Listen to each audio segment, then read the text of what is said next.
जो नाम जप करता है, भगवद आश्रित है, भगवत मार्ग का पथिक, सबसे पहले उसमें एक क्षमता जागृत होती है, सामर्थ्य। क्या? द्वंद्व रहित। सेवक जी महाराज सेवक वाणी में, शत्रु मित्र सम जानी, मानि मान अपमान सम, दुख सुख लाभ नहानी, यह जो कृपा हरिवंश की। जिसके मुख में नाम चलता है और चित्त चरणारविंद के चिंतन में रहता है, मुख बरनत हरिवंश, चित्त नाम हरिवंश रति, मन सुमिरन हरिवंश। तो ये क्षमता आ जाएगी। क्या?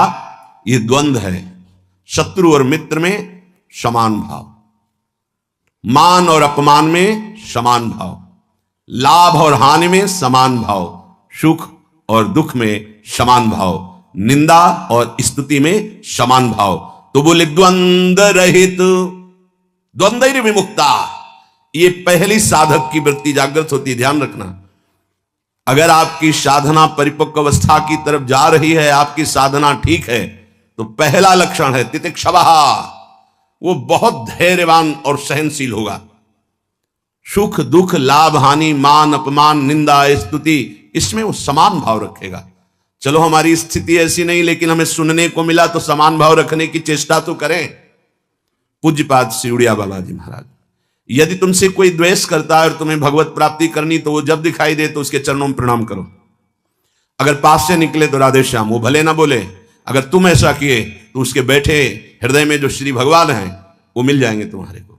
अगर तुम्हारी दृष्टि दोषयुक्त हुई तो कर लो भजन, जब तक वो नहीं मिटाओगे तब तक भगवत प्राप्ति नहीं होगी। हरिवंश नाम लीन जे अजात शत्रु ते सदा, यह शुद्ध परमार्थ अध्यात्म की चर्चा है। यहां व्यवहार को भी अध्यात्म बनाया जाता है। प्रयत्न करो सहने का, मिटाने का। क्या? गाली दे रहा है कोई, श्रवणेंद्रिय ने सुना, मन में जाके दाह पैदा हुई, ही नहीं, मेरे भगवान अपने समीप मुझे ऊंचाई देना चाहते हैं, प्रेम की ऊंचाई, ज्ञान की ऊंचाई, इसलिए ये कटु वचन बुलवा रहे हैं, मुझे सहन करना है। राधा राधा राधा, आगे निकल गए। जो सुख दुख मान अपमान लाभ हानि आदि द्वंद्वों को सह जाता है, देख लो, यहां लड़ना नहीं है, भक्ति सहना सिखाती है। बोले कब तक सहेंगे? जब तक भगवान न मिल जाए। बोले वो तो बहुत ही दुष्ट हो जाएगा, अगर हर बार सहेंगे तो अगली बार और बढ़ के आएगा। कदापि नहीं। जो अपराध भक्त कर करे राम रोष पावक सो जरे, तुम सहो आग उधर लग जाएगी। उमा क्षमा सापौते भारी, अपने कर्म जाय अपकारी।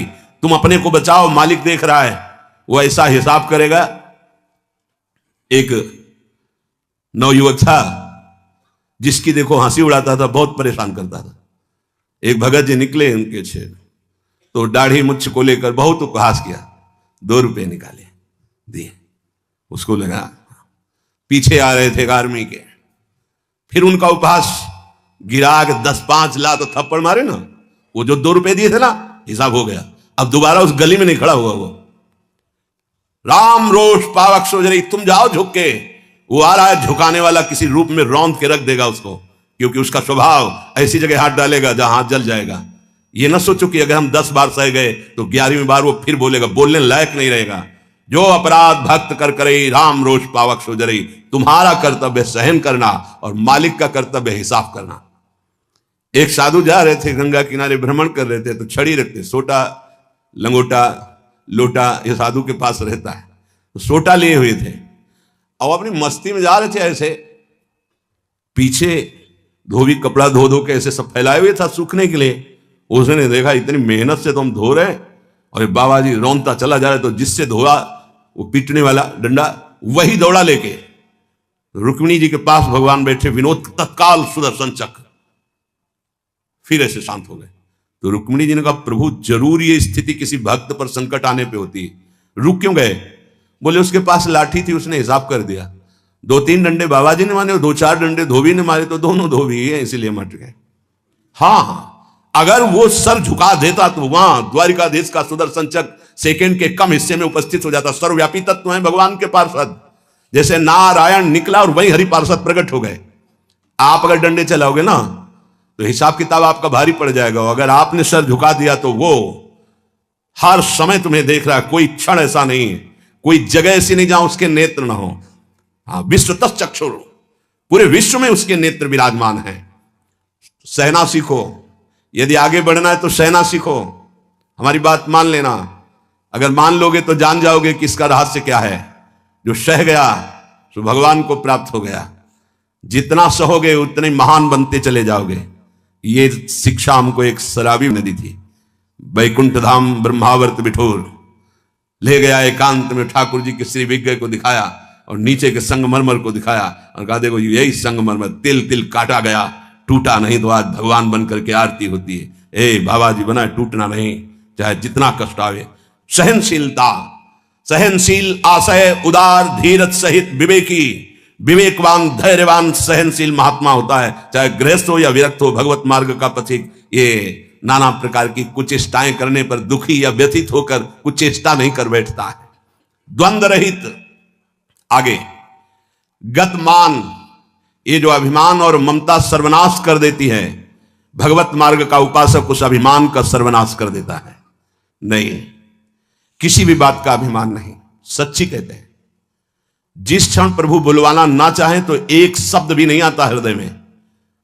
कई बार हृदय से एकदम आते शून्य, खाली। अब न कोई प्रश्न का उत्तर है, न कोई प्रश्न है, न कोई वार्ता है।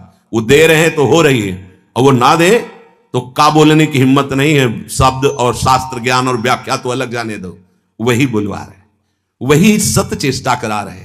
इस सतमार्ग पहाड़ पे चलना है, ये हमारे चढ़ने की योग्यता नहीं, पर वो वाचालम बना देते हैं। मूक को पंगु से पहाड़ चढ़ा देते हैं।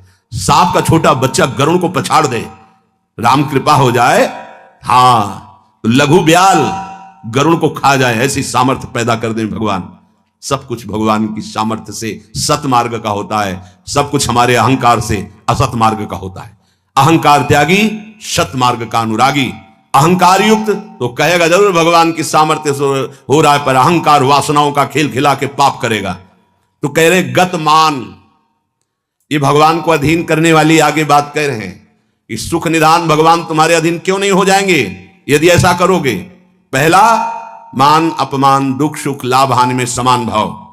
दूसरा, मान को स्वीकार मत करो। ये देहाभिमानी पुरुषों के द्वारा किया हुआ प्रणाम नमस्कार, ये देहाभिमान को पुष्ट करने वाली अविद्या की एक नई चाल है। उनके हृदय में विराजमान सच्चिदानंद भगवान को देखते हुए इसे विनोद में उड़ा दो। विनोद में, मैं जान रहा हूं प्रभु, अब नहीं फंसेंगे, गुरु कृपा हो गई। आपका ये प्रणाम नमस्कार फांस नहीं सकता, नाथ आप तो हमारे स्वामी हो।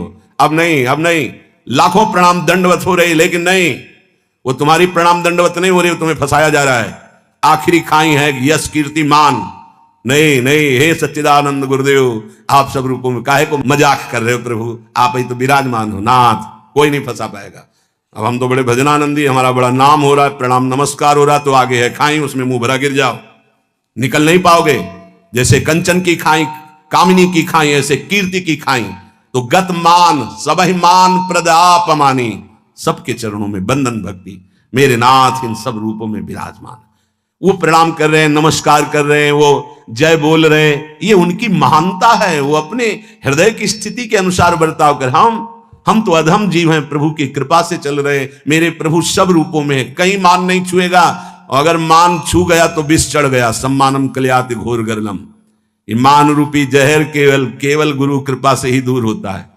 एक ही जगह इस मान की धुलाई होती, दूसरी जगह नहीं। और दूसरी जगह तो आप जहां भी जाओगे वैष्णव चिन्ह देख के सम्मान होगा। एक है घाट, गुरु घाट, जिनमें इसकी धुलाई होती है, वहां कोई भी तुम्हारी चतुराई नहीं चलेगी, कोई भी गुण नहीं चलेगा, कोई भी प्रभाव नहीं चलेगा। वहां धुल के रख देते हैं इस मान को, और जहां मान धुला और दैन्यता आई तो हरि कंठ लगा लेते हैं, भगवान उसे अपने समीप रख लेते हैं। बलिहारी गुरु आपने, जिन्होंने मान को मिटिया मेट कर दिया। बलिहारी कभी नहीं सुधरता है मान का स्वभाव।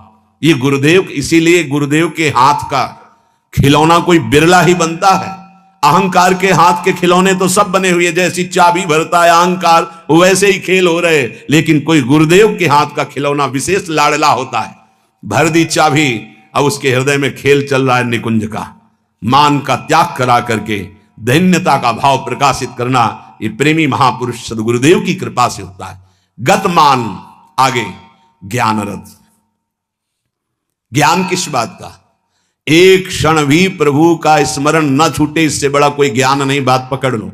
तुम्हें कुछ आता हो या ना आता हो, बस राम कृष्ण हरि राधा राधा बोलना आता है, इससे बड़ा कोई ज्ञान नहीं है। ये भगवद स्मृति है।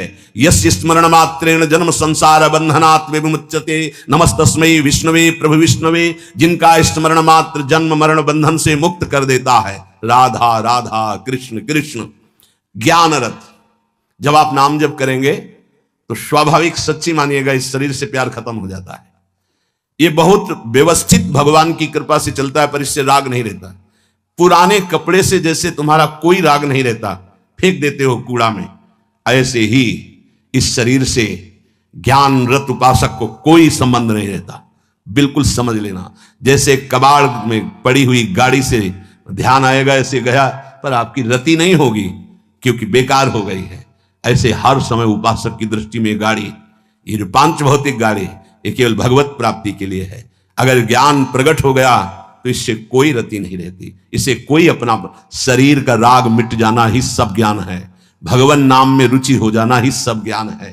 बस दो बात समझ लो, जितना इससे तुम प्रेम करोगे उतना ही पापाचरण होगा, और जितना नाम से प्रेम करोगे उतना ही इससे वैराग्य होगा, और आप दिव्य उन्नति को प्राप्त हो जाएंगे। ज्ञान रथ, सच्चा ज्ञान। मैं भगवत स्वरूप हूं, ये मैं शब्द अंतःकरण से निकलता है। बस स्वरूप हूं है, मैं के साथ हूं है, नहीं तो स्वरूप, बस स्वरूप। मैं स्वरूप हूं, ये अंतःकरण धर्म से निकल रहा है, और केवल है स्वरूप, ये है। वहां कोई और शब्द नहीं जुड़ता, न मैं न हूं, वह है, वही है, वो भी खत्म, केवल है। यह है पूर्णता, ज्ञान की पूर्णता, भक्ति की पूर्णता। है कौन? गोविंद, गुरुदेव, किशोरी जी है। बिरत खटाई नाना कस। जैसे कुछ धातुएं होती हैं, उनमें खटाई डालते तो बहुत जहरीली हो जाती है, ऐसे ही उपासक को हर भोग दिखाई देता है जहरीला। ब्रह्मादिक के भोग सब विषम लागताई। तो कहे फिर सुख क्या उसको मिलता होगा? गांव में जब गुड़ बनाया जाता है तो ऊपर का जो फेन निकलता है ना, गांव के जो गरीब लड़के होते हैं दौड़ के वो चाटते हैं, बड़ा मीठा अच्छा लगता है।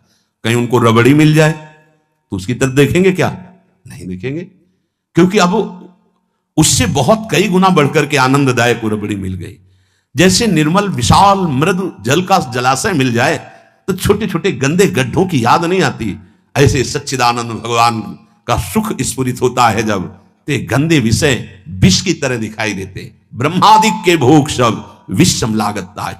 तो बोले उस उपासक के हृदय में इतना वैराग्य हो जाता है, जैसे वमन, खाने को मन नहीं होगा, विष्ठावत मलवत त्याग, मल त्याग के बाद कोई अहंकार नहीं होता, अर्थात वो त्यागी भी है और अहंकार का त्यागी है। जैसे इसमें कहा बिरत खटाई नाना कस, जैसे काश आदि जो पात्र हैं इनमें खटाई पड़ जाए तो बहुत जहरीली हो जाती है। बोले ऐसे ही ये सारे विषय उसे जहरवत दिखाई देते हैं। इसीलिए जो विषय प्रिय लग रहे हैं उनसे पिंड छुटाना हो तो भगवान को अर्पित करके भोग लगा के पाओ। गंदे विषय भगवान को भोग लगाए नहीं जाते। अगर कोई भी प्रिय पदार्थ है आपका कि ये तो हमें बहुत पसंद है, तो उससे पहले 20 मिनट प्रभु को भोग लगाओ और थोड़ा प्रसाद लेके बांट दो। कोई और ना हो तो पशु पक्षियों को बांट दो, राग खत्म हो जाएगा, पक्का राग खत्म हो जाएगा। ये गुरुजनों के अनुभव की बात है। कुछ ऐसे पदार्थ होते हैं, पूज्य राधा बाबा भाई जी से कहा कि सब ठीक है आपकी कृपा से, पर मिठाई देखते ही प्रीता बढ़ जाती, तो क्या अभी हमारा राग है मिठाई में? भाई जी हर समय बाबा की मनोवृत्तियों को देखने वाले महापुरुष, तो उनका नहीं, तुम्हारी स्थिति में मिठाई का राग नहीं है, ये स्वभाववश शरीर की आवश्यकतावश पूर्व अभ्यास रहा है। तो ऐसा हो जाता है कि जैसे सब पदार्थ रखा है, जो प्रिय है उसे उठा लिया और पाने लगे, उसका कोई राग नहीं है, स्वभाववश तुम्हारे शरीर को आवश्यकता है तो स्वभाव बन चुका है, पर राग नहीं है। पर अपने लोगों की स्थिति नहीं है, अपने लोगों का राग है। हमें जो राग है, सच्ची मानो गुरुजनों की आज्ञा पे चले तो नष्ट हो जाएगा। जो प्रिय से प्रिय वस्तु लगे 20 मिनट भोग लगाना, दिखाना नहीं केवल, क्योंकि होगा ना कि गरम गरम पकौड़ा और चटनी और सब दिखा लो श्री जी को पालो, नहीं रसेंद्री को नहीं, श्री जी को पवाओ और इसके बाद एक पकौड़ा चटनी आप लो, बका दूसरे को दे दो, आप अपना पेट भरो रोटी से। आप देखो ना आपकी रसेंद्री बस में, रसेंद्री बस में हुई हर इंद्री बस में हो जाएगी। यहां कह रहे बिरत खटाई नाना कस, ये नाना प्रकार के भोग भोगते समय बहुत व्यतीत हो गया। उस उपासक को ये विश्वत नजर आते हैं जिसको भगवत प्राप्ति की चाह होती। तो बोले सुख निधान सुजान कौशलपति भये प्रसन्न कहू क्यों न होई बस। यदि ऐसे चलोगे तो भगवान बिना बुलाए आपके पास आ जाएंगे। कैसे? द्वंद्व रहित, मान अपमान निंदा स्तुति समान भाव से सह जाओ। गतमान, कोई सम्मान करे स्वीकार मत करो, उसके भोक्ता मत बनो। ज्ञानरत, ये शरीर नष्ट हो जाएगा, तुम अविनाशी हो। विषय विरत खटाई नाना कस, जितने भोग हैं इनमें कोई सुख नहीं है। और फिर जैसे देह गे से प्यार करते ऐसे प्रभु से प्यार करने लगे। तो कह रहे प्रभु अपने आप आपके अधीन हो जाएंगे। सर्वभूत हित निर्व्यलीक चित भगति प्रेम दृढ़ नेम एक रस। तुलसीदास यह होई तबहि जब द्रवै ईस जेहि हतो शीस दस। भगवान जिसको अपना बनाना चाहते हैं तो उसके हृदय में एक बात प्रकट होने लगती है, कैसे सबको सुख पहुंचाऊं। सर्वभूत हित, ये बात, ये लक्षण है भक्त का। हमारे अंदर भक्ति आई, इसका लक्षण किसी को भी दुखी देख के मन कैसे इसको सुख पहुंचाऊं। भले हम कुछ नहीं कर पा रहे, लेकिन सर्वभूत हिते रताहा हमारे हृदय में आ गया, कैसे इसको सुख पहुंचाऊं। गोस्वामी जी ने संत हृदय की महिमा का वर्णन करना प्रारंभ किया तो लगा जैसे मक्खन कोमल होता है ऐसे संतों का हृदय कोमल होता है। तो लिखा संत हृदय नवनीत समाना, पर विचार किया है तो दोष हो गया।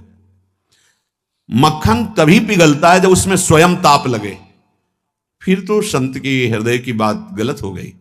अगर स्वयं के दुख में हृदय द्रवित होता है तो सबका होता है। ये मक्खन का उदाहरण तो ठीक नहीं बैठा। तो आगे तुरंत लिखा कहा कविन पर कहीं न जाना निज परिताप द्रवई नवनीता। पर दुख द्रवहि सो संत पुनीता। संतों का हृदय मक्खन जैसा होता है, कवियों ने कहा पर ठीक नहीं बैठा, क्योंकि मक्खन को स्वयं जब ताप लगता है तब पिघलता है, लेकिन संत तो दूसरे के दुख को देख करके द्रवित हो जाते हैं। सर्वभूत हित, जो समस्त भूतों का मंगल सोचता है, तो आनंद घन चतुर शिरोमणि भगवान उस पर प्रसन्न हो जाते हैं। उसके हृदय में निर्विकारता प्रकाशित हो जाती है, उसका चित्त एक रस सच्चिदानंद सुख में निमग्न हो जाता है। तुलसीदास जी कहते हैं ये सौभाग्य उसी को मिलता है 10 शीश का हनन करने वाले भगवान जिस समय जिस जीव पर कृपाल होते हैं तो सत्संग मिलता है, और सत्संग से ये सब प्राप्त हो जाता है। अगर हमें नाम ऐसा प्रिय लगने लगे तो सब लक्षण आ जाएंगे। भगवान से भी बढ़कर के भगवान का नाम, ये शाम के कल बहुत इसका चिंतन होता रहा, बार बार हृदय आह्लादित होता था कि गजब की निष्ठा, नाम की गजब की निष्ठा। ध्यान पूर्वक सुनिए, हर शिकायत खत्म हो जाएगी। प्रिय राम नाम ते जाहि न रामो, बड़ा सुख मिलता है। जैसे शब्द है ना, उनमें डुबकी लगाओ, एकदम निहाल कर देते। प्रिय राम नाम ते जाहि न रामो, ताको भलो कठिन कलिकाल हूं आदि मध्य परिणामो। प्रिय राम नाम ते जाहि न रामो। ये बैठा लीजिए, ये जीवन की सार बात। पद तो गोस्वामी जी का कई बार, लेकिन इससे पहले महामहिम पूज्य श्री भाई जी हनुमान प्रसाद पोद्दार जी के द्वारा ये बात मिली थी। जीवन में पहली बार ये बात पूज्य भाई जी के द्वारा मिली थी कि अगर तुम्हारे सामने भगवान आ जाए, उनके दर्शन कर रहे हो, नाम छूट गया, तो हमें नहीं चाहिए ऐसे भगवान। जिससे हमारा भगवान का नाम छूट जाए। ये भाई जी की बात। फिर पद मिला बहुत काल के बाद, ये कल पुनः इसका कृपा करके गोस्वामी जी ने दर्शन कराया और चिंतन कराया। ये बेपरवाह अद्भुत मस्ती है इस बात में। जिसे भगवान नाम इतना प्यारा लग गया है कि यदि स्वयं भगवान कहें कि अब मैं तुम्हें मिल गया, मेरे लिए तो भजन कर रहे थे, अब आज से नाम जपना छोड़ दो, तो वो स्वीकार नहीं करेगा। उपासक कहेगा नाम नहीं छोड़ सकता महाराज, आप आओ या ना आओ, आप जाओ या रहो, आपकी मर्जी की बात। नाम से प्रिय बढ़कर आप नहीं हो हमें। ये बात बहुत बड़ी बात। जब भगवान की बात आ गई तो भोगों की बात क्या रह जाएगी भाई। ये पद प्रतिष्ठा रुपया पैसा, अभी नाम का स्वाद ही नहीं चखा। ये ताको भलो कठिन कलिकालो, आज मध्य परिणामों, आज कल परसों हर समय परमानंद बना रहेगा। एक कलयुग कुछ नहीं बिगाड़ सकता। यदि जिह्वा में ऐसा प्यार उदय हो गया कि मुझे नहीं चाहिए और कुछ, जो हमें नाम छोड़वा दे वो कुछ संसार की पद प्रतिष्ठा तो जाने दो, हमें भगवान से भी नहीं मिलना। यदि वो आ जाए और नाम छूट जाए तो मुझे उनका आना नहीं। प्रिय राम नाम ते जाही न रामो, ये बहुत बड़ी बात है। ये जनसाधारण नहीं समझ सकते, बहुत बड़ी बात। कैसे छूटेगा फिर नाम, सोचो कैसे छूटेगा। आग लग जाएगी कि ओहो, जिस नाम के बराबर नामी से मिलन की भी बात नहीं कही गई, उस नाम को हम चंद विषयों में, तुच्छ विषयों में, तुच्छ व्यक्तियों के मायाजनित संभाषण में छोड़ देते हैं। हमारी कहां की निष्ठा। गोस्वामी जी कह रहे हैं प्रिय राम नाम ते जाहि न रामो, बार बार इसलिए करें बैठा लो। सकुचत समुझी नाम महिमा, मद लोभ मोह को कामो। राम नाम जप निरत सुजन पर, करत छाह घोर घामो। प्रिय राम नाम ते जाहि न रामो। बस यही लगता है, यही परम विश्राम है। इससे बड़ी कोई बात नहीं हो सकती।